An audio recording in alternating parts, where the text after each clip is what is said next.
হুজুর গাউসে পাক মহিউদ্দিন আব্দুল কাদের জিলানী যেই ইমানে যে আকীদায় আল্লাহ দেখেছেন, যেই ইমানে যে আকীদায় নবীজি দেখেছেন, যেই ইমানে যে আকীদায় আল্লাহর ওলি হয়েছেন, সেই ইমানে সেই আকীদায় আমাদেরকেও কবরে ঘুমাইতে হবে। কথা বলেন ঠিক কিনা? এতে কি কিন্তু কোনো সন্দেহ নাই। ইমান পাকা না হলে আল্লাহ তার সাথে কথা বলতেন না। ইমান পাকা না হলে আল্লাহর নবী তার সঙ্গে দেখা দিতেন না। খাজা গরিবে নওয়াজ মাইনুদ্দিন চিশতি আজমেরী সঞ্জরি রাহিমাহুল্লাহ যে আকীদায় যে ইমানে আনা সাগরের পানি একটা লোটার ভিতরে নিয়ে এসেছিলেন, শুধু আনা সাগরের পানি আসে নাই, সেই দিন সারা ভারতের দিল্লির আশেপাশে আজমিরে কোনো গাছেও পানি ছিল না, ডাবেও পানি ছিল না, কোনো কুয়ার মধ্যেও পানি ছিল না, কারো ঘরের মধ্যেও পানি ছিল না। একবার জোরে বলা যাবে কি সুবহানাল্লাহ? আচ্ছা, এটা কি জাদু দিয়ে করছিলেন নাকি? এটা তো জাদু না, এটা ছিল সেই বিদ্যা, আল্লাহর বিদ্যা। সে আল্লাহর বিদ্যাটা কেন হলো? আকীদা বিশুদ্ধ হওয়ার কারণে।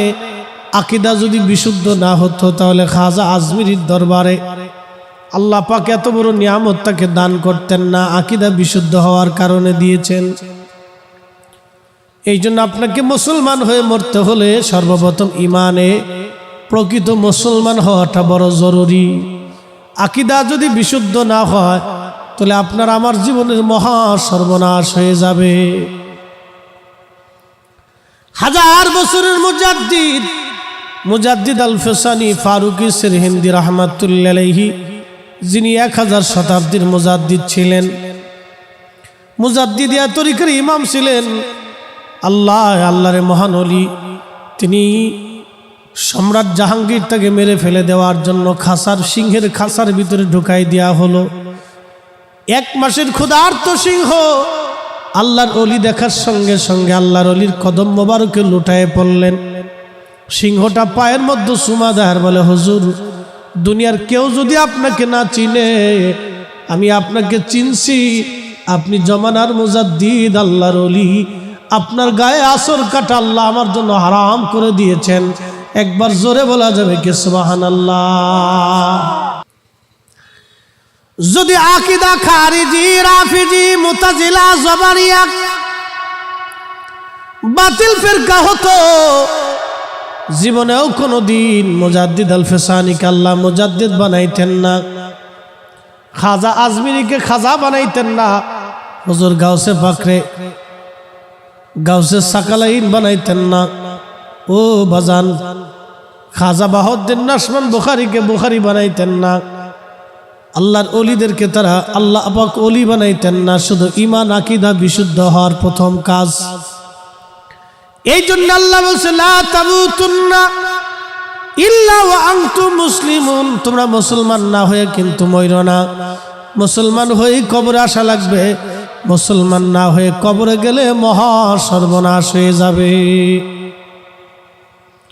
প্রকৃত মুসলমান হয়ে কবরে গেলে কি লাভ? আল্লাহ বলেন, ওয়াল্লাযীনা আমানু ওয়া কানু আল্লাযীনা আমানু ওয়া কানু ইয়াত্তাকুনা লাহুমুল বুশরা ফিল হায়াতিদ দুনিয়া ওয়া ফিল আখিরাহ।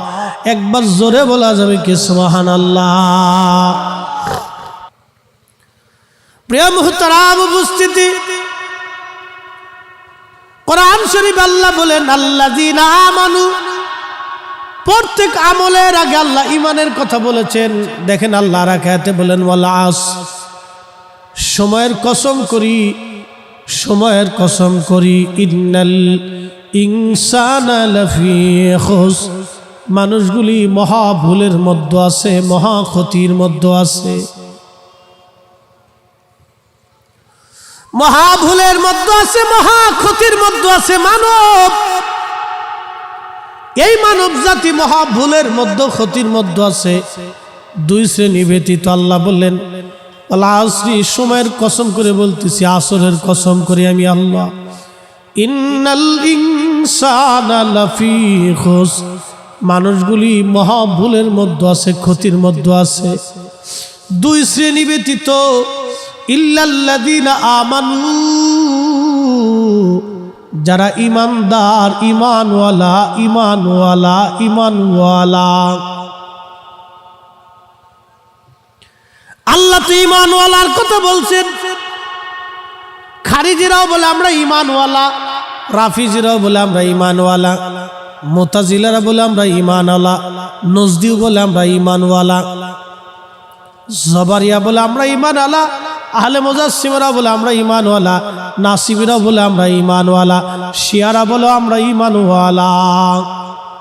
যে আকীদায় চার ইমাম ঘুমিয়েছে, যে আকীদায় চার মাযহাবের ইমাম ঘুমিয়েছে, চার তরিকার ইমামরা ঘুমিয়েছে, ওনাদের সিলসিলার বহু বড় বড় আইম্মা ইকরাম, আউলিয়া ইকরাম ঘুমিয়ে গেছেন।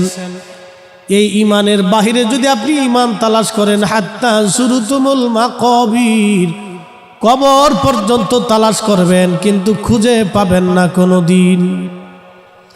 এই জন্য কবি বলেছেন, চালাও সে পথে যে পথে তোমার প্রিয়জন গেছেন চলি, চালাও সে পথে যে পথে তোমার প্রিয়জন গেছেন চলি। ইহদিনাস সিরাতাল মুস্তাকিম সিরাতাল্লাযীনা আন'আমতা আলাইহিম, চালাও সে পথে যে পথে তোমার প্রিয়জন গেছেন চলি। খুব মনোযোগ দেন, যে কথা বলছিলাম, যা কায়দা আহলে সুন্নাত ওয়াল জামাত ছাড়া নাজাতের কোনো রাস্তা নাই। আল্লাহ বলেন, ইন্নাল ইনসানা লাফি খুসরিন ইল্লাল্লাযীনা আমানু ওয়া আমিলুস সালিহাত। প্রথম নম্বর ইমানদার, দুই নম্বরে আমলদার। ইমানদার যারা এবং আমলদার যারা, এই দুই শ্রেণী ব্যতীত সব মানুষগুলি ক্ষতির মধ্যে আছে। এমন ক্ষতি, তারা এই ক্ষতি পোষাইতে পারবে না, সব জাহান্নামের দিকে আছে। শুধু এই দুই শ্রেণীর ব্যক্তিরা আল্লাহর জান্নাতের দিকে ঘুরে আসে। প্রথম নম্বর ইমানদার, দুই নম্বরে আমলদার। ইমানদার ও আমলদার, এই ইমানওয়ালা আপনাকে হতে হবে, খুব শক্ত ইমানওয়ালা। প্রশ্ন রাখবেন মুফতি ফরিদি, কেমন ইমানওয়ালা হওয়া লাগবে? আমি আপনাকে একটা ঘটনার দিকে নিয়ে যাই। পৃথিবী বিখ্যাত চারজন খলিফা ছিলেন, যারা খলিফায়ে মাহদি বলা হয়, হেদায়েতপ্রাপ্ত খলিফা যাদেরকে বলা হয়। তারা হযরত ওমর, আবু বকর, ওমর, উসমান, আলী রিদওয়ানুল্লাহি তাআলা আলাইহিম আজমাইন। এই চারজন হলো খোলাফায়ে রাশিদিন। নবী বলতেন, ফাআলাইকুম বিসুন্নতি ওয়া সুন্নাতিল খুলাফাইর রাশিদিন আল মাহদিন। তোমরা আমার সুন্নত মানবে, আমার আদর্শ মানবে। আমার আদর্শের পরে তোমরা আরেকটা আদর্শকে কবুল করবে। আমার খোলাফায়ে রাশিদিন, হেদায়েতপ্রাপ্ত খলিফা যারা আছে, তাদের আদর্শ তোমরা মেনে চলবে। পৃথিবীর মধ্যে হযরত ওমর ছিলেন একজন ন্যায়নিষ্ঠবান, আদর্শবান খলিফা। হযরত ওমরের পরে পৃথিবীতে আর একজন ওমর ছিল, তার নাম ওমর ইবনে আব্দুল আজিজ রাদিয়াল্লাহু আনহু, যাকে মুসলমানদের দ্বিতীয় ওমর বলা হতো। শুধু দ্বিতীয় ওমর ছিলেন না, উনি ইসলামের প্রথম মুজাদ্দিদ ওনাকে বলা হয়। ইসলামের প্রথম মুজাদ্দিদ। 100 বছর পরে মুজাদ্দিদের জন্ম হয়। 100 বছর পর পর আল্লাহ পৃথিবীতে মুজাদ্দিদ পাঠান। ইসলামের প্রথম মুজাদ্দিদের নাম হযরত ওমর ইবনে আব্দুল আজিজ, যাকে মুসলমানদের দ্বিতীয় ওমর বলা হয়। হযরত খুলাফায়ে রাশিদিনের নীতিতে উনি রাষ্ট্র পরিচালনা করতেন। ওমর ইবনে আব্দুল আজিজের জামানাতে রোমানদের সঙ্গে মুসলমানদের একটা যুদ্ধ হলো। রোমানদের সাথে মুসলমানদের একটা যুদ্ধ হলো। এই যুদ্ধে মুসলমানদের কয়েকজন সেনাকে রোমানরা ধরে নিয়ে চলে গেল। তার ভিতরে একজন সেনা ছিলেন সেনাপতি আমর। সেনাপতি আমরকে ধরে নিয়ে যাওয়ার পরে ওনার সাথে আরো 4 জন বন্ধুকে নিয়ে যাওয়া হলো, মোট 5 জন। রোমান সম্রাট বললেন এই 5 জনকে হত্যা করে ফেলো। সেনাপতি আমরের সঙ্গে যেই 4 জন বন্ধু ছিল তাদেরকে শুলে চড়িয়ে নির্মমভাবে তাদেরকে হত্যা করা হলো, শহীদ করা হলো। যখন সেনাপতি আমরকে শহীদ করা হবে তখন ওই দেশের যিনি পোপ ছিলেন, ধর্মগুরু ছিলেন, খ্রিস্টানদের পোপ যাকে বলা হয়, এই পোপ বাদশাকে বললেন, বাদশা আপনি যদি চান তাহলে এই ছেলেটাকে আপনি আমাদের দায়িত্ব দিয়ে দেন। মুসলমানদের একজন ব্রিগেডের সেনাপ্রধান, এর মধ্যে একজন দক্ষ সেনাপ্রধান আমাদের দরকার। যেহেতু তাকে ধরেই নিয়ে আসছি, আপনি যদি বলেন তাহলে এই ছেলেটাকে ছলে বলে কৌশলে আমি খ্রিস্টান বানিয়ে ফেলবো। ছলে বলে কৌশলে আমি খ্রিস্টান থেকে বানাবো। তখন সেনাপতি আমরের দায়িত্বটা নিয়ে যাওয়ার জন্যে ওই পোপ রাজাকে বলতেছে, রাজা আপনি আমাকে ছেলেটাকে দিয়ে দেন, বলে কি করে তাকে খ্রিস্টান বানাবেন? তখন ওই পোপ ডাক দিয়ে বলল, বাদশা নামদার, খ্রিস্টান যে তাকে বানাবো, আমার ঘরে একটা সুন্দরী মেয়ে আছে, পরমা সুন্দরী। আপনি তো জানেন এই রোম রাজ্যের মধ্যে আমার মেয়ের মতো এত সুন্দরী নারী আর কারো ঘরে নাই। আমি আমার মেয়েটাকে ছেলেটার পিছনে লালাই দিতে চাই। আমার মেয়েটা যদি চেষ্টা করে তাহলে খ্রিস্টান বানাইতে পারবে, কোনো ব্যাপার না। চিন্তা করেন তারা কিভাবে মুসলমানদেরকে খ্রিস্টান বানানোর জন্য সন্ধি আঁকল। কিন্তু বাদশাহ এই খ্রিস্টানের পোপের কাছে সেনাপতি আমরকে তুলে দিল। উদ্দেশ্য তাকে খ্রিস্টান যাতে বানিয়ে ফেলা যায়। তো খ্রিস্টান বানানোর জন্য বাদশাহ তাকে, এই পোপ তাকে তার বাড়িতে নিয়ে চলে গেল। তো বাড়িটা আলিশান প্রাসাদের মতো ছিল, খুব সুন্দর। মেয়েটাও বড় পরমা সুন্দরী। রোম দেশের মানুষ, ইউরোপিয়ান মানুষ তো আপনারা বুঝেন এমনিতে সুন্দর। তো সেনাপতি আমরকে নিয়ে যা হলো সেই পোপের বাড়ির বিল্ডিং এর ছাদের উপরে, খুব মনোরম পরিবেশ, ফুল বাগান। মেয়েটা অর্ধ উলঙ্গ হয়ে সেজে গুজে ছেলেটার সামনে উপস্থাপিত করলো, নিজেকে উপস্থাপন করলো। মেয়েটা বলতেছে, হে মুসলমান আমির, তোমার সামনে আমি একজন পরমা সুন্দরী মহিলা দাঁড়ানো আছি। এই রোম রাজ্যের ভিতরে আমার চাইতে এত বড় সুন্দরী তুমি রোম দেশে আর কোথাও পাবে না। এদেশের যত রাজা বাদশা মহারাজা যারা আছে সবাই আমাকে পাওয়ার জন্য ব্যাকুল। আমি তোমার সামনে আসছি একটা কারণে, তুমি যদি আমার দেহ মন জীবনের সবকিছু পেতে চাও তাহলে তোমার জন্য একটা শর্ত আছে। তুমি যে মুসলমান আছো, এই মুসলমানিত্ব খারিজ করে দিয়ে তুমি খ্রিস্টান ধর্মের দীক্ষা নিবে, তুমি মুসলমানিত্ব বাদ দেবে, খ্রিস্টান হয়ে যাবে। তাহলে আমি তোমাকে বিয়ে করব, আমার জীবনের সব তোমার জন্য হয়ে যাবে। মুসলমান সেনাপতি আমর ডাক দিয়ে বলেন, এ নারী, আল্লাহর জমিনে এসেছিলাম দিন প্রতিষ্ঠিত করার জন্য জিহাদের ময়দানে। আমার 4 জন বন্ধু শহীদ হয়ে গেছে, শাহাদাতের লিপসা নিয়ে এসেছিলাম, কিন্তু আল্লাহ এখনো গাজী বানায় রাখছে। লিপসা ছিল শহীদ হয়ে যাব, আমি শাহাদাতের লিপসা নিয়ে জমিনে এসেছিলাম,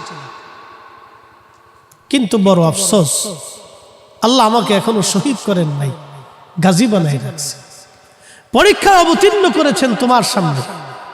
এ সুন্দরী, তুমি 1000 বছরও যদি বেঁচে থাকো, আল্লাহ আমাকে 1000 বছরও যদি হায়াত দিয়ে থাকে, তুমি চেষ্টা করবে আমার ঈমান হরণ করার জন্য। আল্লাহর কসম করে বলি, এই জীবনটা কুরবানি করার জন্য আসছিলাম, এই জীবন কুরবানি হবে, মাগার বেঈমানের কাছে মাথা নত হবে না, ঈমান বিক্রি হবে না। একসাথে জোরে বলা যাবে আল্লাহু আকবার। এটা ছিল তাদের ঈমান, এটা ছিল তাদের ঈমান। এই জন্য আল্লাহ রাসূল বলতেন, উম্মত তোমাকে কেটে কেটে টুকরা টুকরা করে দিলেও তুমি বেঈমান হবে না, শিরিক করবে না, আল্লাহর সাথে অংশীদারিত্ব সাবমিট করবে না, আল্লাহর সাথে লা শারীকা লাহু, আল্লাহর সাথে শিরিক করবে না, আল্লাহর সাথে অংশীদার তুমি সাব্যস্ত করবে না। তোমাকে যদি কেটে টুকরা টুকরা টুকরা টুকরা করে দেয়। প্রিয় মুসলমান, সেনাপতি আমর এই কথা বলার পরে তিনি নামাজে দাঁড়িয়ে গেলেন। মহিলা চিন্তা করলো, শুকরা একটা ছেলে মাত্র, কতক্ষণ দেখি নিজেকে ধৈর্য ধারণ করতে পারে।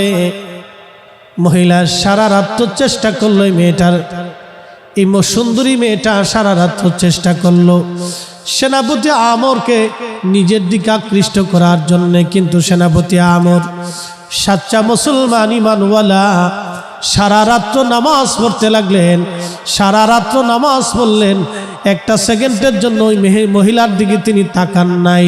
একবার জোরে বলা যাবে কি সুবহানাল্লাহ?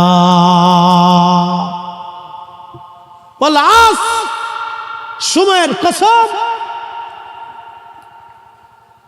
ইন্নাল ইনসানা লাফি খুসর, মানুষগুলি ভুলের মধ্যে আছে। দুই শ্রেণী ব্যতীত, ইল্লাল্লাযীনা আমানু ওয়া আমিলুস সলিহাত, ঈমান ও আমলে যারা পাকা হবে, ঈমানে আমলে যারা পাকা হবে তাদের কোনো ভয় থাকবে না। আল্লাহ রাব্বুল আলামিন তার এই মহান ওলি, এই যুবক সেনাপতি আমর সারা রাত্র নামাজ পড়লেন। মেয়েটা চিন্তা করলো, প্রথম রাত তো, যুবক মানুষ, মুসলমান, একটু অন্যদিকে নজর হতে পারে, অসুবিধা নাই, দেখা যাক সে কত রাত ধৈর্য ধরে। পরে রাত্রি মেয়েটা আবার আসছে সেজে গুজে যুবকের কাছে। যুবককে একই প্রস্তাব দেওয়ার পরে যুবক বলেন, দেখো, ঈমান দেওয়ার জন্য জমিনে এসেছিলাম না, কালেমা এই জমিনে প্রতিষ্ঠিত করার জন্য আমরা এসেছিলাম। বললে শহীদ, বাঁচলে গাজী, গাজী অবস্থায় আছি, 1000 বছর চেষ্টা করলো ঈমান বিক্রি হবে না। যুবক আবার সেই দিন রাত্রিবেলা নামাজ পড়লো। একদিন না, 2 দিন না, মেয়েটা তার পিছনে 7 দিন লেগে থাকলো।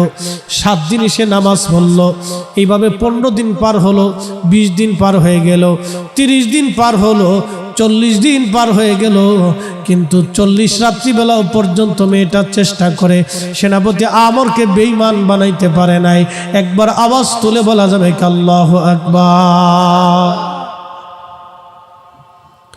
40 রাত্রি পর্যন্ত ছেলেটাকে ঈমান চুরি করার জন্য মেয়েটা চেষ্টা করতে লাগলো, কিন্তু পারে না। তেলের গাড়ি তেলে চলে,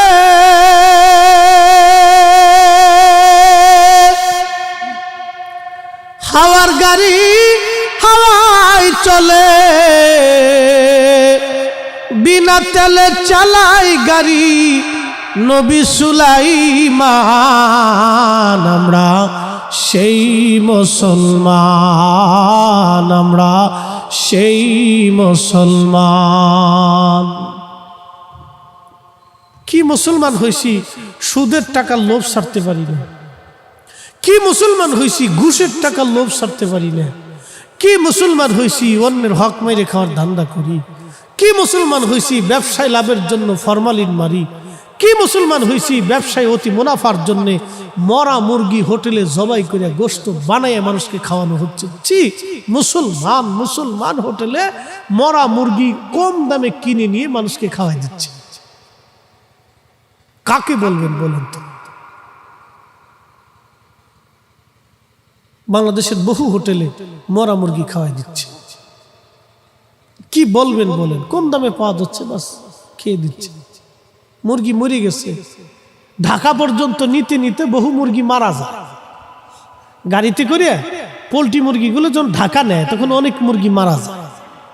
তো ওরা এগুলি করে কি, বিভিন্ন হোটেল আলারা ওরা এসে খুব কম দামে এটা কিনে নিয়ে বাস চালাই দিচ্ছে। কি বলবেন বলেন আপনি? কাকে ওয়াজ শোনাবেন? হোটেলওয়ালা টাকার জন্যে মানুষকে মরা মুরগি, হারাম জিনিস খাওয়া দিচ্ছে। হাই হাই হাই হাই, হারাম জিনিস মানুষকে খাওয়াই দিচ্ছে। বিরিয়ানির ভিতরে এক অত্যাধুনিক মেডিসিন মাখাই দিয়ে স্বাদ তৈরি করার জন্য বিষ, যা খাইলে মানুষের ক্যান্সার হয়, ব্লাড ক্যান্সার হয়, শরীর ক্যান্সার হয়, কিডনি নষ্ট হয়, লিভার পুষে যায়, এগুলি খাওয়াচ্ছে মানুষ, মানুষকে খাওয়াচ্ছে। এগুলি চলতেছে আজ। ও মুসলমান, কারে ওয়াজ শোনাবেন আপনি? সেই দিনের মুসলমান কত দামি ঈমানওয়ালা, এত সুন্দরী নারী, চোখের সামনে আসার পরও ঈমান বিক্রি করে দেন নাই। নবীজি বললেন, উম্মতেরা রে শোনো, কিয়ামতের মাঠ বড় ভয়াবহ হবে। দুনিয়ার 50,000 বছর এক জায়গা করলে যত বড়, হাসরের মাঠের একটা দিন হবে তত বড়। আর সেই দিন সূর্যটা মাথার উপরে থাকবে, 1 মাইল কি 2 মাইল পর্যন্ত সূর্য মাথার উপরে থাকবে। প্রচন্ড উত্তাপ।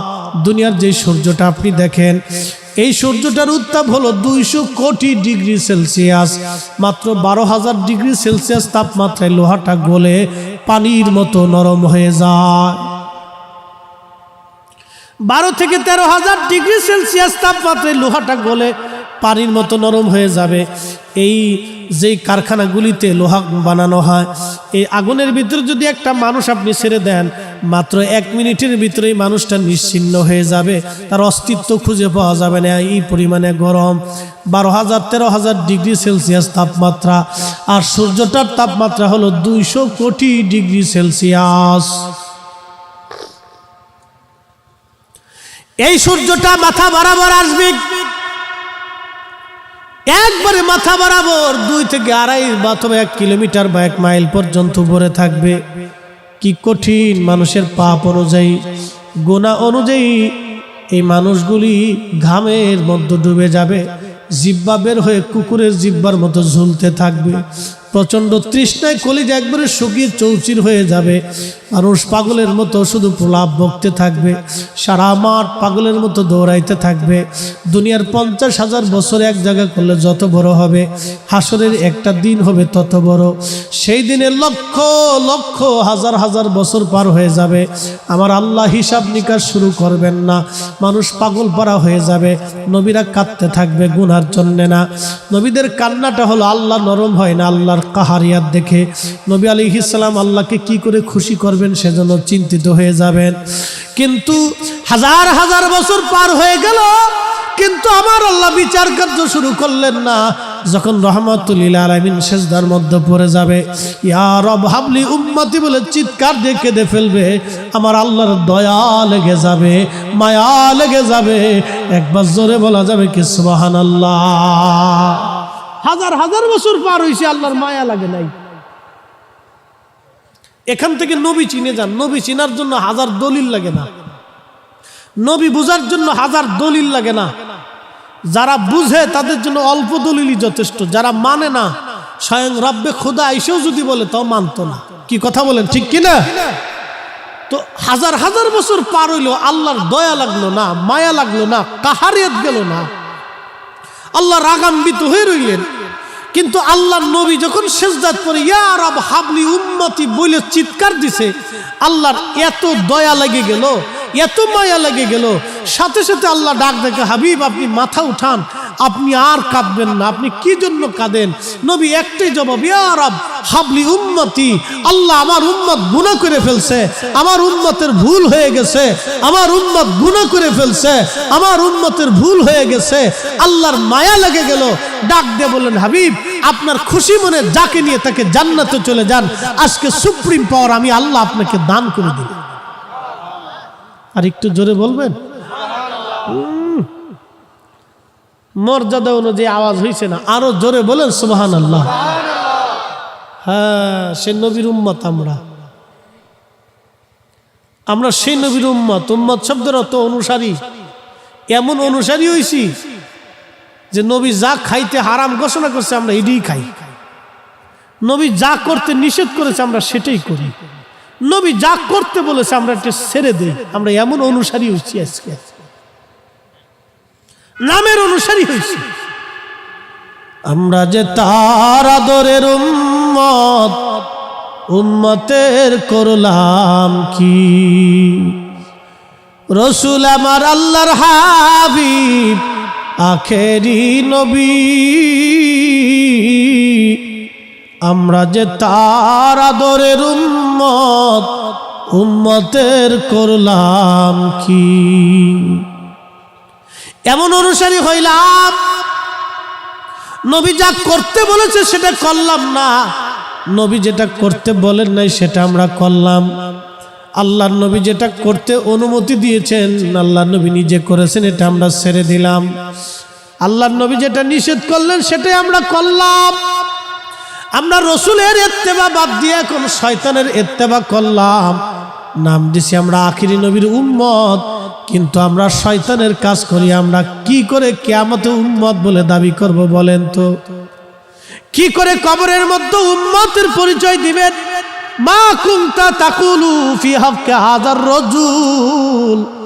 আমার নবীকে সেই দিন দেখে বলা হবে এই লোকটা সম্পর্কে তোমাদের আকীদা কি? আমরা এমন উম্মত হইলাম নবী যেটা করলেন সেটা করলাম না, কিন্তু নবী করতে নিষেধ করলেন সেটা আমরা করলাম। আমরা এমন অনুসারী হইলাম নবীর, আহা নবী চিনলাম না, নবী চিনলাম না। আরে এমন সুপ্রিম পাওয়ার আলা নবী, আল্লাহ বলেন মাইয়ুতির রাসূলা ফাকাদ আতা আল্লাহ।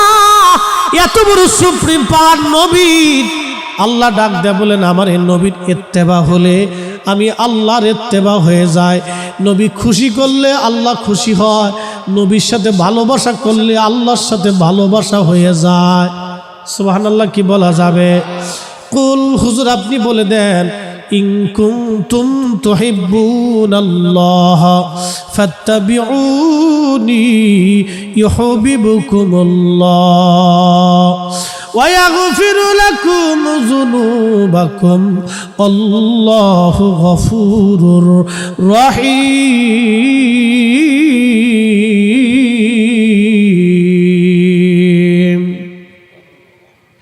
আল্লাহ বলেন হুজুর আপনি বলেন, বুঝতে কি কোনো অসুবিধা?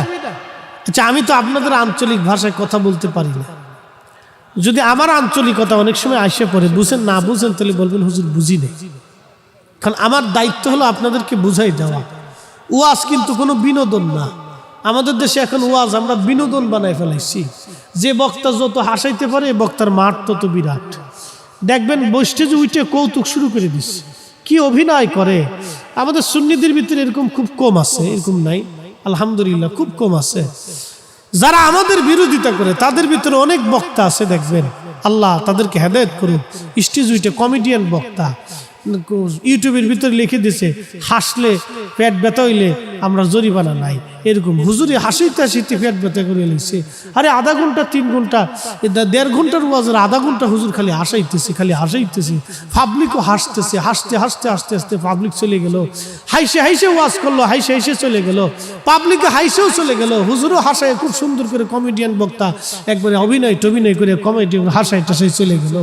আচ্ছা আপনাদেরকে একটা প্রশ্ন করি, আল্লাহ নবী 63 বছরের জীবনে 23 বছর আল্লাহর দ্বীনের দাওয়াত দিছে এরকম হাসায় হাসায়। খাজা মাইনুদ্দিন চিশ 1 কোটি মানুষকে কালেমা পড়াইছে এইভাবে হাসায় হাসাইয়া। শাহজালাল ইয়ামিনী মুজাররিদি 360 আউলিয়া জমিনে কালেমার দাওয়াতকে, কালেমার পথকে বুলন্দ করেছেন এইভাবে হাসায় হাসাইয়া। আহা এরা ওয়াজ করে, এরা আমরা মানুষ জোগানোর জন্য এই একটা নতুন কৌশল করছি। ওরে শয়তান কোথাকার, শয়তান কোথাকার চিন্তা করে। এই অবস্থা চলতেছে, আজ এই অবস্থা চলতেছে।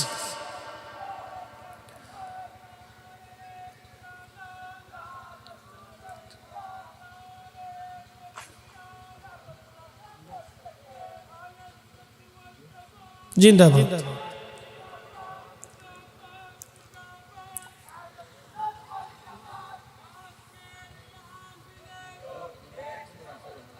আচ্ছা লোকজন আমরা সবাই বলি মারহাবা, নারে তাকবীর, নারে রিসালা, আহলে সুন্নাত ওয়াল জামাত, নারে গাউসিয়া।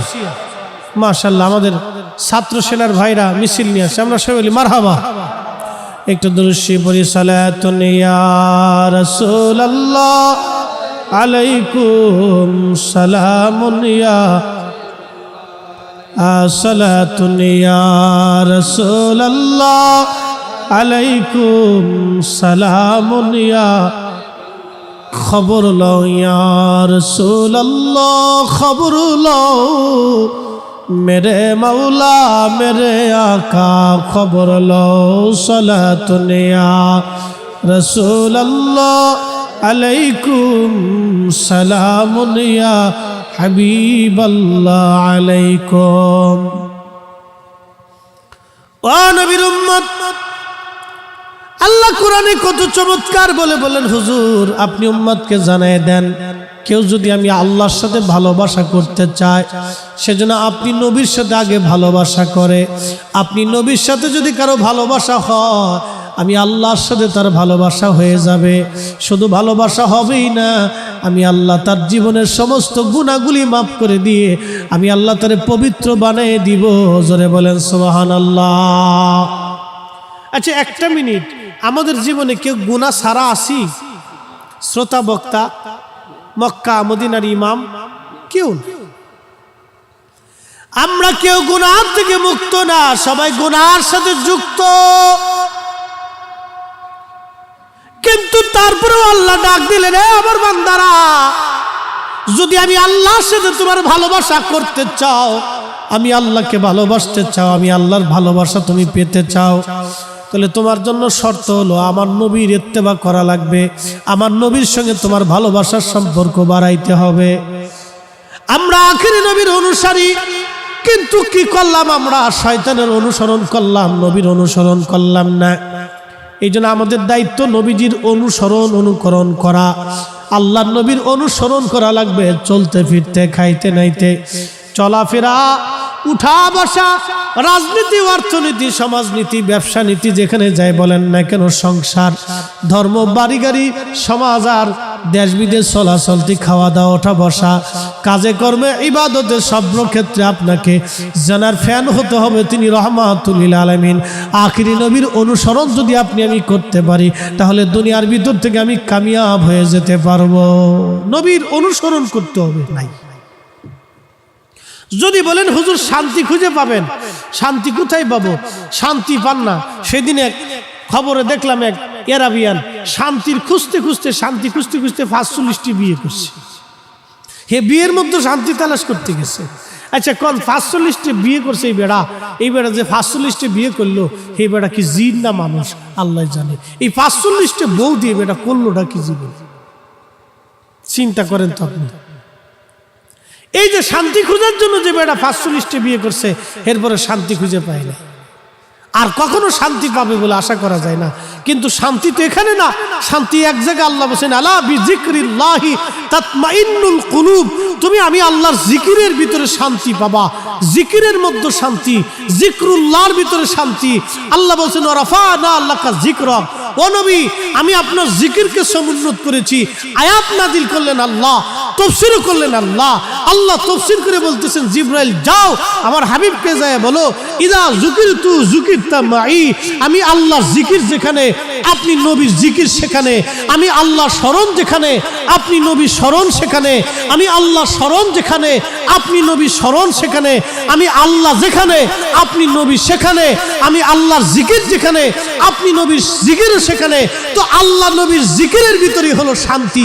কথা বলেন ঠিক না রে? ঠিক। এর বাহিরে কোনো শান্তি নাই। কিয়ামত পর্যন্ত খুঁজতে পারেন, পাবেন না।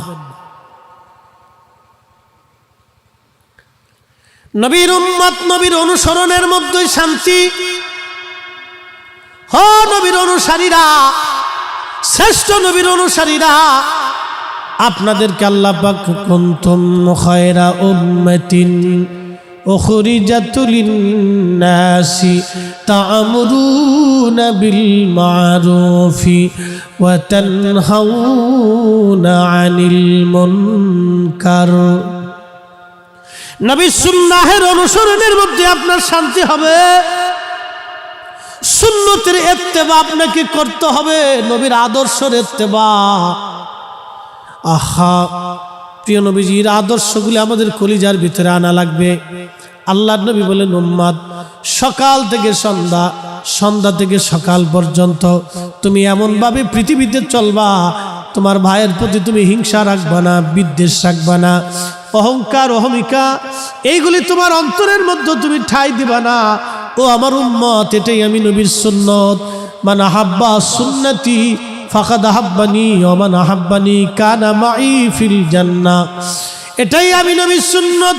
আমি নবীর সুন্নতকে যারা ভালোবাসবে তারা আমি নবীকেই ভালোবাসবে।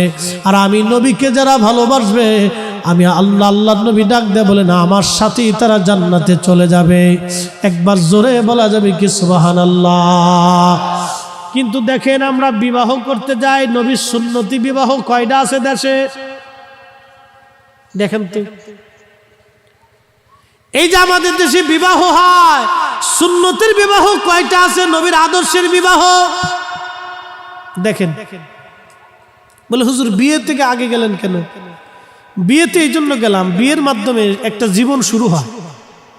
বিয়ের কারণে আমি আমার পিতৃ পরিচয় পাইছি, মায়ের পরিচয় পাইছি, একটা জীবন পাইছি, একটা সংসার পাইছি, একটা দেশ পাইছি, একটা ঠিকানা পাইছি, একটা মানচিত্র পাইছি, একটা আইডি কার্ড পাইছি। বৈবাহিক বন্ধনটা একটা পবিত্র বন্ধন।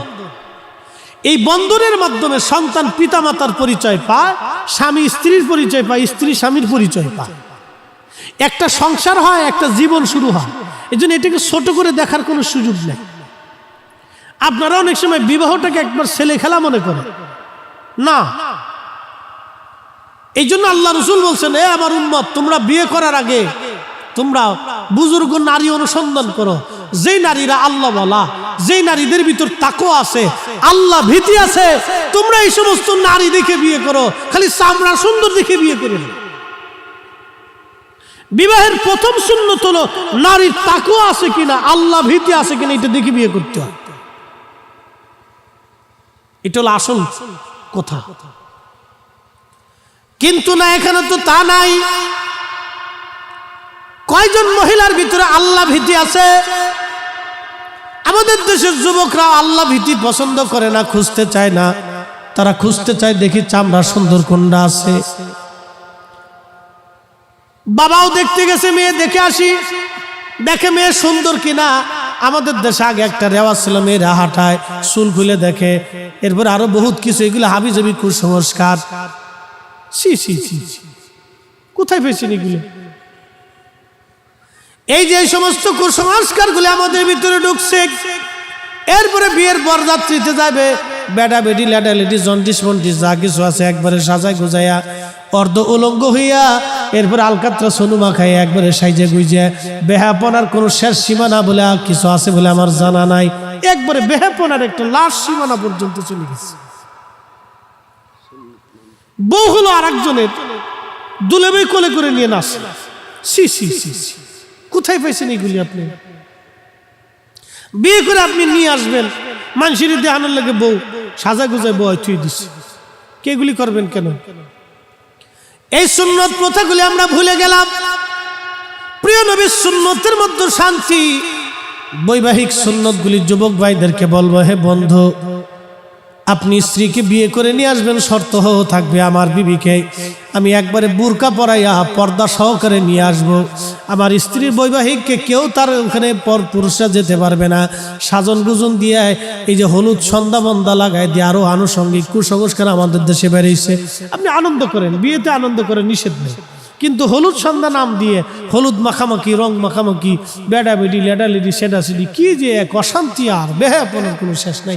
আরে মহিলারা মহিলাদের ভিতরে আনন্দ ফুর্তি করতেছে, করুক, ওখানে পুরুষ যাবে না, পুরুষের জায়গায় পুরুষ থাকবে, ওখানে মহিলা আসবে না। কিন্তু কোনটা পুরুষ কোনটা লেডা কোনটা লেডি ভাজাই গুজাই একবারে অস্থির হয়ে গেল গা, সাজাই গুজাই, কি যে এক অবস্থা। সি সি সি সি, আস্তাগফিরুল্লাহ আল আযীম, এগুলো আমাদের দেশে চলতেছে। এই বিবাহ হওয়ার পরেই তো বরকত নষ্ট হয়ে গেল। এজন্য আমার দেশের ওলির জন্ম হয় না, আমার দেশে আলেম তৈরি হয় না, আমার দেশে আল্লাহ ওয়ালা তৈরি হয় না, আমার দেশে নবীর খাঁটি আশিক তৈরি হয় না। কি কথা বলেন, ঠিক না? সমস্যা তো গুড়া, বিসমিল্লাহ গলত ঢুকে গেছে। আমি যুবকদেরকে বলবো, বন্ধু, আপনার স্ত্রীকে বিয়ে করার সময় শর্ত দিয়ে দিবেন, শ্বশুর বাড়ি আমার স্ত্রীকে সাজাবেন বটে, কিন্তু মাথার থেকে পা পর্যন্ত বুরকা থাকবে, হলে বিয়ে করবো, না হলে এসে গেট আউট, চলে যেতে পারেন, এই সমস্ত বিয়ে আমার দরকার নাই। ক্লিয়ার কাটসাট কথা, বাকি ঝুঁকি করে কোনো লাভ নেই। রাসূল কারীমের সুন্নাহের ভিতরে নিয়ে আসবেন। বিবাহটা যেন মসজিদের ভিতরে হয়, আর বিবাহ করার পরে খুরমা খেজুর দিয়ে যেন মেহমানদের শুরু হয়। খাওয়ান না, গরু ছাগল খাসি উট দুম্বা ভেড়া মাইরে জবাই করে খাওয়াবেন, অলিমা খাবেন, নিষেধ নাই। কিন্তু বৈবাহিক প্রথম যে সুন্নতটা, যে বিবাহ পড়ানোর সাথে সাথে মিষ্টি মুখটা যেন খেজুরের মাধ্যমে হয়, আল্লাহর নবী এটার মাধ্যম দিয়ে শুরু করেছিলেন। রাসূল যেইভাবে করেছিলেন সেইভাবে করাটা আমাদের জন্য উত্তম কাজ। আমরা নবী, আখিরি নবীর অনুসারী, যদি অনুসারী দাবি করি, তাহলে নবীর সুন্নতের তরিকা মানতে হবে। কথা বলেন, ঠিক না বেঠিক? এগুলি মানাটা আমাদের জন্য জরুরি, বা শান্তি আসবে। এখন আবিল আল্লাহর রহমতের শান্তি প্রসারিত হবে, আপনার উপর সাকিনা নাজিল হতে থাকবে। এগুলি আমাদের ভিতরে, এগুলি এই সংস্কৃতিগুলি, ইসলামিক সংস্কৃতিগুলি আমাদের ভিতরে ঢুকানো উচিত। নবীর সুন্নতের এই আদর্শগুলি যদি ঢুকাই দিতে পারেন, আমাদের যুবকদেরকে যদি আপনারা বুঝাইতে পারেন, তাহলে আশা করি যেই দিন তার স্ত্রীকে সে বোরকা মাথার থেকে পা পর্যন্ত পরিয়ে নিয়ে আসবে, ওই স্ত্রী ভাববে আমার স্বামী আমার জীবনের প্রথমেই আমার মাথার থেকে পা পর্যন্ত বোরকা দিয়ে দিচ্ছে। ওই স্ত্রী জীবনে কোনোদিন বোরকা ছাড়বে না, পর্দার বাহিরে হবে না। আপনার স্ত্রী নিয়ে আপনাকে চিন্তা করতে হবে না। কথা বলেন ঠিক না বেটি? অনেক সময় নিজের স্ত্রীকে নিয়ে অনেকে চিন্তিত হয় যে আমি বিদেশ গেছি, আমার স্ত্রী না জানি কি চলে যায় কিনা, বা কোথাও চলে যায় কিনা, ভেগে যায় কিনা, এগুলোর চিন্তা চেতনা অনেকের মগজের ভিতরে থাকে, একটা ভয় মানুষ মস্তিষ্কে থাকে। আল্লাহর কসম করে বলি, আপনার স্ত্রীকে যদি আপনার পর্দার ভিতরে নিয়ে আসতে পারেন, পর্দা ক্ষুধা ভীতি যদি তাকে বুঝাইতে পারেন, আল্লাহর কসম আপনি পৃথিবীর যেই প্রান্ত থাকেন, আপনার স্ত্রী আপনার আমানত রক্ষা করবে। আপনাকে টেনশন করতে হবে, আপনার স্ত্রী আপনার আমানত রক্ষা করবে। মাথার থেকে পা পর্যন্ত জীবনের প্রথম থেকে। আপনি কলেজে পড়েন নিষেধ নেই, ইউনিভার্সিটিতে পড়েন নিষেধ নেই, আপনি ডক্টর ডাক্তার যাই হন না কেন, ইঞ্জিনিয়ার যাই হন না কেন, রাজনীতিবিদ হন, কোনো নিষেধ নেই। ইসলাম আপনাকে এটা নিষেধ করেনি। আপনি রাজনীতিবিদ হন, প্রিন্সিপাল হন, চ্যান্সেলর হন, যাই হন না কেন, নিষেধ নেই। খালি হুজুর হয়ে যে বউ খালি পর্দার ভিতরে রাখবে, আর ডাক্তার সাহেব যে বউ পর্দার ভিতরে রাখবে না, তা কিন্তু এটা ইসলাম না। আমরা আলেম নাই শুধু বউকে পর্দার ভিতরে রাখবো, আর আপনি আপনার স্ত্রী যুবক আপনি ছেড়ে দিবেন, বিদেশ যাত্রা করেন, ব্যবসা করেন, কোনো অসুবিধা নেই, আপনি করেন। কিন্তু আপনার স্ত্রীকে আপনি শিখান যে এটাই রাসূলের সুন্নত, এটাই আমাদের জীবন হওয়া উচিত। যেই জীবন আম্মা জান্নাহ গঠন করেছিলেন, যেই জীবন রাবিয়া বুসরি করেছিলেন, যে জীবন আল্লাহর ওলিরা করেছিলেন, যে জীবন উলামায়ে কেরাম করেছিলেন, যে জীবন সাহাবায়ে কেরাম করেছিলেন, যে জীবন একজন মুসলমানের হওয়া উচিত, আমাদেরকে সেই জীবন গঠন করতে হবে। নবীর সুন্নতের বাহিরে কল্পনা করা যাবে। আপনি আপনার সন্তানকে শিখাবেন, বলবেন হুজুর আপনারা কি আমাদেরকে আমাদের সংস্কৃতি বাদ দিয়ে কি একবারে বুরকা সুরকার ভিতরে নিয়ে যাচ্ছেন? না ভাই, আপনাকে শান্তির দিকে ডাকতেছি, আপনাকে শান্তির দিকে ডাকতেছি। প্রিয় মুসলমানেরা, এজন্য আপনাকে যদি আল্লাহওয়ালা হতে হয়, নবীওয়ালা হতে হয়, আল্লাহর নবীর আশিক হওয়া লাগে, তাহলে অবশ্যই সুন্নতের রাডারের ভিতরে আসতে হবে আপনাকে। আপনি পৃথিবীতে যা হন না কেন, ডক্টর, ইঞ্জিনিয়ার, দার্শনিক, রাজনীতিবিদ, ব্যবসায়ী, বিদেশি যাই হন না কেন, প্রবাসী, আপনার স্ত্রীকে যদি আপনি পর্দার বাইন্ডের ভিতরে নিয়ে আসেন, আপনি যদি নিয়ে আসতে পারেন, তাহলে আশা করি আপনি কামিয়াব হতে পারবেন। এই জন্য আপনাদেরকে অনুরোধ করব, অবশ্যই সুন্নতের আওতার ভিতরে আপনি চলে আসবেন। এটাই আমাদের আদর্শ হওয়া উচিত। জীবন চলার পথে সুন্নত। আপনি প্যান্ট পরতেছেন, পরেন, অসুবিধা নেই, আমি আপনাকে এটা নিষেধ করব না, কিন্তু প্যান্টটা যেন শালীনতার ভিতরে থাকে, ভদ্রচিততার ভিতরে থাকে। আপনি কোট পরেন, নিষেধ নেই, আমি নিষেধ করব না, যেন এটা আপনার শালীনতার ভিতরে থাকে। এমন পোশাক আপনি পরবেন না যে পোশাকের কারণে আপনার গুপ্তাঙ্গ স্পষ্ট হয়ে যায়, আজাহের হয়ে যায়। আপনার আমাদের দেশের নারীরা তারা যেইভাবে পোশাক পরিচ্ছদগুলি পরে, ওড়না থেকে পিছে, নারী থেকে আগে আগে, এই যে সুস্পষ্ট এক ধরনের বেহায়াপনা, আল্লাহ পাক ক্ষমা করুক, আমার এই বোনদেরকে আল্লাহ হেদায়েত করুক। এই যে নারীরা রাস্তা দিয়ে হেঁটে যাচ্ছে, একজন নারীর জীবনের প্রথম ভূষণ হলো লজ্জা। যেই নারীর লজ্জা নাই, সে নারী হতে পারে না। নারীদের ভূষণ, নারীদের পোশাক, নারীদের পরিচ্ছদ, নারীদের জীবন, নারীদের চরিত্র হলো লজ্জা, শরম। যে নারী শরম না, এটা তো বেহায়া নারী। লজ্জাশীল নারী, এটা আপনার জীবনে শান্তি বয়ে নিয়ে আসবে। আল্লাহর কসম করে বলি, খোদার কসম করে বলি, যে নারীর লজ্জা নয়, এত বেহায়া নারী। যে নারী শরম নয়, সে নারী হতে পারে না, তার কোনো ভূষণ নাই, তার কোনো চরিত্র নেই। এই জন্য আপনাকে নারীদেরকে লজ্জাবতী হতে হবে, লজ্জাশীল হতে হবে। তো লজ্জাশীল কোনো নারী কোনোদিন বেহায়া পোশাক পরতে পারে না। তার পোশাকটা হবে খুবই মানে শালীনতার ভিতরে থাকবে এবং মাধুর্যতার ভিতরে থাকবে, ঢেকে ঢুকে থাকবে। আমরা দেখেন চাদর পরে থাকি, চাদর পরে বড় পোশাক পরে থাকি। আমরা যখন পেশাব করি তখন আমরা চিন্তা করি পর্দা আছে কিনা, খুব শালীনতার সাথে আমরা উলামায়ে কেরাম আলেমরা বসার চেষ্টা করি যে আমাদের এমন জায়গায় বসতে হবে যাতে মানুষ আমার দৃষ্টিগোচর না হয়, দৃষ্টির আড়ালে আমরা যাইয়া ঝোপঝাড়ের ভিতরে আমরা প্রস্রাব করার জন্য, পেশাব পায়খানা করার জন্য আমরা বসি। এই যে আমাদের পোশাকগুলি ঢিলে ঢোলা থাকে, কারণ যেন আমার এই ভদ্রচিত পোশাক, মানুষের এই আদর্শিত পোশাক যেগুলি আল্লাহ রসুল আমাদেরকে শিখিয়ে দিয়ে গেছেন উম্মতকে শান্তির রাস্তা দেখানোর জন্য। তো মা বোনদের দৃষ্টি আকর্ষণ করি, আমি আমার কলিজার টুকরো যুবকদেরকে বলবো, আপনার জীবনে যদি আপনি শান্তি আনতে হয় তাহলে আপনাকে সুন্নতের রাডারের ভিতরে আসতে হবে। নতুবের বাহিরে 1000 বছর চেষ্টা করবেন, শান্তি কখন আপনি খুঁজে পাবেন বলে আমার জানা নেই।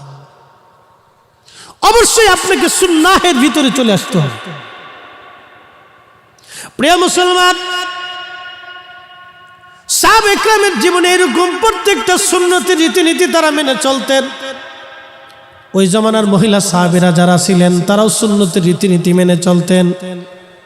আহা, ওই জামানাতে বিবাহ হয়েছে, বিবাহের ভিতরে মহিলারাও তারাও কিন্তু গান গাইতো। হাদিসের পরিভাষাতে এরকম আছে, দব বাড়িত আর গান গাইতো। মহিলারা আনন্দ করত, পুরুষের জায়গায় আনন্দ করত, নারীরা নারীদের জায়গায় আনন্দ করত। আমাদের দেশে বিবাহের নীতিটা যেন সুন্নতের রীতির ভিতরে যদি আমরা নিয়ে আসতে পারি, তাহলে জীবনের প্রথম থেকে শুরু হবে আপনার জীবনের একটা অধ্যায়। এই প্রথম জীবন থেকে আমার ওই বোনটা পর্দাশীল হয়ে যাবে, আর কোনোদিন মৃত্যুর আগ পর্যন্ত সে পর্দার বাহিরে আসবে না। নবীর উম্মত যুবকদেরকে বলতেছি, আপনার চাল চলনে উঠা বসায় যেন নবীর সুন্নত থাকে, আপনার কথাবার্তায় যেন নবীর সুন্নত থাকে, আপনার সমাজনীতিতে যেন নবীর সুন্নত থাকে, আপনার ব্যবসায়ীকে যেন নবীর সুন্নত থাকে। আল্লাহর কসম করে বলি, যে ব্যবসায়িকরা নবীর সুন্নত অনুযায়ী ব্যবসা করে তাদের ব্যবসায় কোনোদিন লস হয়েছে বলে আমার জানা নাই। এই কাস্টমার সে তারাই শেষ করতে পারবে না, কাস্টমার তারে খুঁজে যায়, কাস্টমার তার কাছে খুঁজে যাবে। কেউ যদি 100% পিওর ব্যবসা করে, মানুষ ঠকানো ব্যবসা যদি না করে, যখন মানুষ জানবে যে এই লোকটা পারফেক্ট মানুষ, তার কাছে 2 নম্বরই কোনো মাল নাই, আপনি দেখবেন মৌমাছির মতো আপনার কাছে লেগে থাকবে। আল্লাহর কসম করে বলতেছি, মৌমাছির মতো লেগে থাকবে আপনার কাছে। বহু ব্যবসায়িক আছে বাংলাদেশে, ছোট্ট ব্যবসা কিন্তু ব্যবসা করে পিওর, 2 নম্বরই নাই, কিন্তু কাস্টমার মৌমাছির মতো লেগে থাকে।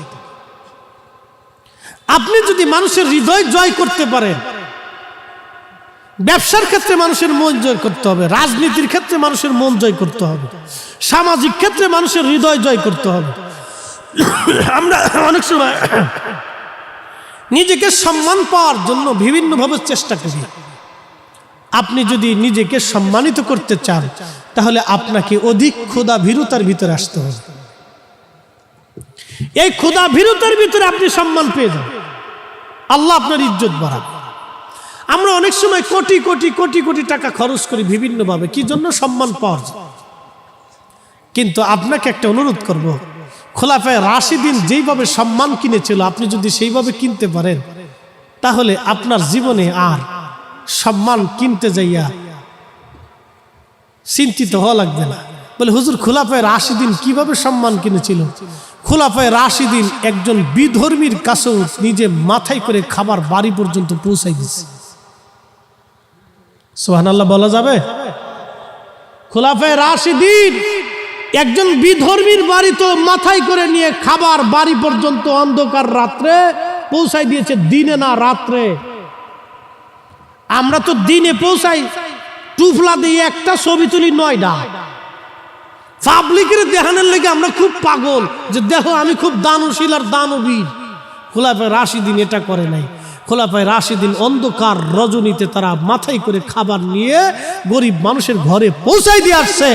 আমরা যদি ধনীরা এই সুন্নত মানতাম তাহলে সারা জীবন মানুষের হৃদয়ে অবস্থান করতাম, আমরা মরে যাইতাম কিন্তু দোয়া আমাদের জন্য চলত।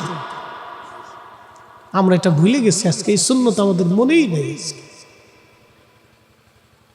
নবী সারা জীবনে সুন্নত ছিল নিজে খাওয়ার আগে গরিব মানুষের বাড়ি খোঁজ নেওয়া, কিন্তু বড় আফসোস হলো সত্য, এই সুন্নত আমরা ভুলেই গেছি, এই সুন্নতের কথা আমাদের মনেই নাই। আজকে হাজার হাজার মানুষ খাবার খায় কিন্তু গরিব মানুষের ঘরে খোঁজ খবর নাই না।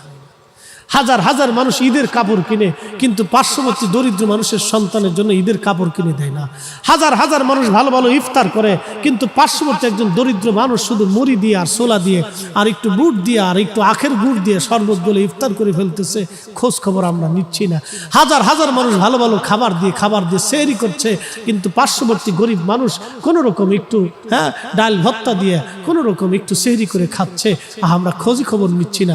আল্লাহর কসম করে বলি, খোলাফায়ে রাশিদিনের সুন্নাত যদি মানতাম তাহলে আমাদের জীবনে শান্তি আসতো। রাজনীতির ক্ষেত্রে, সমাজনীতির ক্ষেত্রে, নিজেদের পারিবারিক ক্ষেত্রে যদি আমরা খোলাফায়ে রাশিদিনকে অবলম্বন করতাম, সুন্নাহে নববীর আদর্শে নিজেদেরকে রাঙ্গাইতাম, আল্লাহর কসম করে বলি সংসারে সমাজে কোনো অশান্তি থাকতো না, মারামারি ধাক্কাধাক্কি কিলিকিলি পারাপারি কিচ্ছু থাকতো না, যদি এগুলি আমরা করতে পারতাম। এই জন্য আল্লাহ পাক কোরআন শরীফে তার রাসূলের দিকে উম্মতকে ফিরে যেতে বলছে যে তুমি যাও, ওখানে যাও। লাকাদ কানা লাকুম ফি রাসূলিল্লাহি উসওয়াতুন হাসানা, আমার নবীর আদর্শের দিকে ফিরে চলে যাও। একসাথে জোরে বলা যাবে না আল্লাহু আকবার? না হইছে না, আরো জোরে, আরো জোরে। আল্লাহ কিন্তু নিজের দিকে শুধু নিসবত করে নাই। কোরআন শরীফে 40 জায়গায় আল্লাহ আতিউল্লাহর পরে আতিউর রাসূলের কথা বলেছেন। আল্লাহর ইত্তেবা করার সাথে সাথে নবীর ইত্তেবার কথা বলেছেন।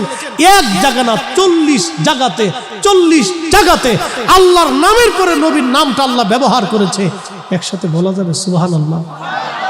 তো তার জীবনটা কতগুলো কলঙ্ক মুক্ত ছিল, তার জীবনটা কত চমৎকার ছিল যে আল্লাহ স্বয়ং রাব্বে করিম সৃষ্টিকর্তা তার প্রশংসা নিজে করেছেন, তার প্রশংসা আল্লাহ নিজে করেছেন। এই জন্য সেই রাসূলের আদর্শ যদি আমরা নিতে পারি তাহলে আশা করি আমাদের জীবনে শান্তি হবে। সে আদর্শ নিতে হলে শুধু মাদ্রাসায় পড়া লাগবে বিষয়টা এরকম না, হুজুর হওয়া লাগবে বিষয়টা এরকম না। আপনি স্কুলে, কলেজে, ভার্সিটিতে, ডাক্তারে, ডক্টরে, ইঞ্জিনিয়ারে সর্বক্ষেত্রে আপনি নিতে পারেন।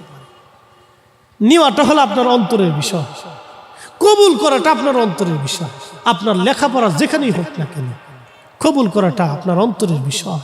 মোহতারাম উপস্থিতি, এখানে যেন আমরা ভুল না করি। সেনাপতি আমর বলছিলাম 40 দিন পর্যন্ত মহিলা, 40 দিন পর্যন্ত এই নারী তাকে চেষ্টা করলো, 40 রাত তার ঈমান চুরি করার জন্য। 40 রজনী পরে এই সুন্দরী মহিলা বলতেছে, সেনাপতি আমর, রোম রাজ্যের এত বড় সুন্দরী আমি, আমার মতো সুন্দরী রাজ্যে আর কেউ নাই। কত রাজা বাদশারা আমাকে একটা রজনী পাওয়ার জন্য ব্যাকুল হয়ে থাকে, তোমার মতো একজন যুবক 40 রাত্র আমারে পাওয়ার পরেও তুমি আমার দিকে ফিরে তাকাও না। মুসলমান দেখছি, তোমার মতো মুসলমান আমি দেখি নাই। একবার জোরে বলা যাবে কি মারহাবা? তেলের গাড়ি তেলে চলে, হাওয়ার গাড়ি হাওয়ায় চলে, বিনা তেলে চালাই গাড়ি নবী সুলাইমান, আমরা সেই মুসলমান। এই 10 মিনিট আমার সময়ের ভিতরে আমি আরেকটা গল্প আপনাদেরকে শোনাই। জীবনে এই ওয়াজটা বহুবার শুনেছেন, হরিণের কিচ্ছা শুনছেন না ভাই? আল্লাহ রাসূলের জীবনে একটা হরিণের কিচ্ছা জীবনে বহুবার শুনছেন।